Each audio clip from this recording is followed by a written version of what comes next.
The main selling point of Facebook's line of portal devices has always been its video chat capabilities. Plus, it's the only smart display that works with Messenger and WhatsApp, two of the most popular chat platforms in the world.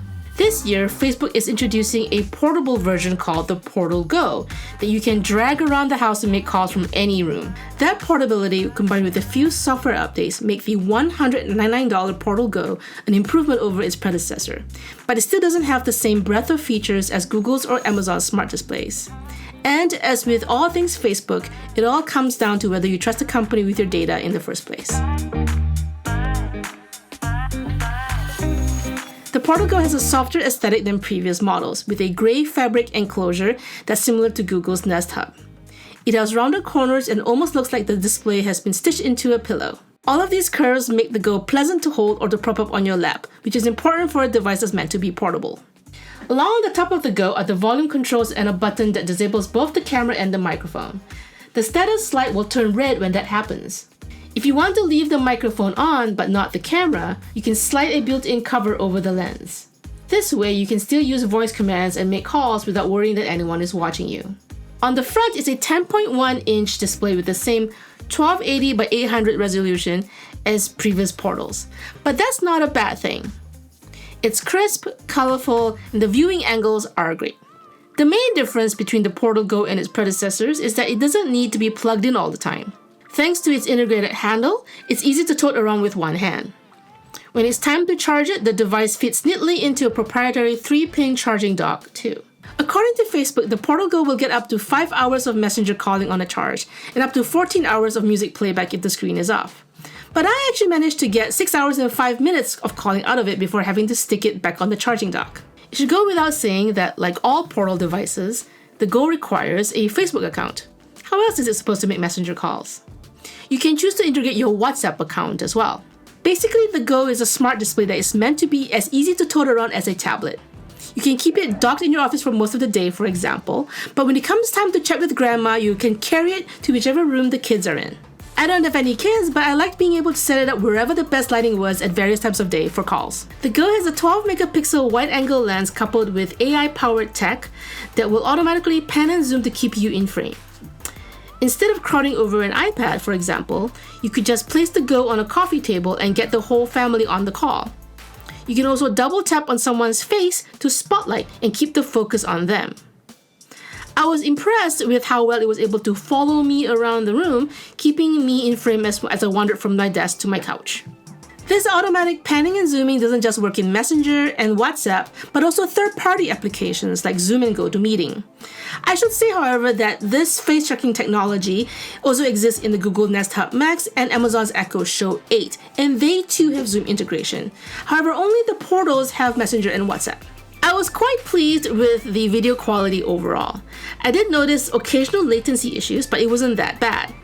The Portal Go was able to handle different lighting conditions too. The colors were great even in relatively dim lighting. I did notice that calls in WhatsApp were a bit more pixelated than Messenger, but according to Facebook, that could be a bandwidth issue as they are separate networks. Facebook also has updated the Watch Together experience so it can be used not just on portal-to-portal calls, but also with Messenger contacts on other devices. It was a blast laughing over videos like 5-minute crafts on calls with my friends. My main criticism is that we could only watch together clips that are on Facebook. Portal devices unfortunately lack support for YouTube, which is a much more diverse source of video content. Like previous portals, the Go has AR features such as Storytime, which is an AR storytelling experience, and Playtime, which is an assortment of AR games. These are fun, but there's the sort of thing that you only try once and never again. The whole Portal family got an update recently with a new, more personalized home screen. There's a top row of favorite contacts that you can customize, and you'll also see call notifications here. Underneath the favorite contacts is an array of cards that lead to different apps, depending on what you have installed. I found the calendar app particularly useful, which not only shows upcoming events, but also handy links to join Zoom chats where relevant. When you tap the Apps button on the home screen, you will see an array of pre-installed apps like Spotify, Pandora, iHeartRadio, Photo Booth, a browser, Facebook Live, and Facebook Watch, and more of it are available for download. By default, the Portal Go's home screen will show stock art, but you can also customize it with a digital photo frame app. As with previous portals, the Go supports Alexa as well as Facebook Assistant. You can ask the Facebook Assistant to make Messenger and WhatsApp calls, play music, check the weather, create timers, and launch apps. Of course, with any Facebook product, privacy and security are obvious concerns, given the company's terrible reputation. It's said the AI-powered panning and zooming are processed locally on the device. Additionally, all WhatsApp calls are end-to-end encrypted by default. Messenger calls, however, are not, and you will have to specify which contacts or groups you want to enable it with. Even then, this encryption is still in the rollout phase. I don't currently have it, for example. While the Portal Go excels at video calls, it still lags behind the Amazon Echo Show 8 and the Google Nest Hub Max in basically every other department. Facebook doesn't offer any streaming video options other than its own, which means no Hulu, no Netflix, and no YouTube. Plus, smart home features are buried in the Portal Go, while they are front and center in the other devices.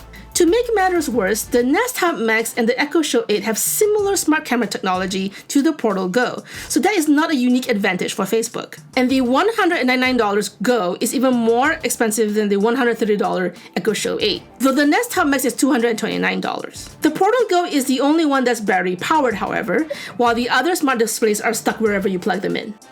The primary advantages that the Go has over other smart displays is its portability and Messenger and WhatsApp support.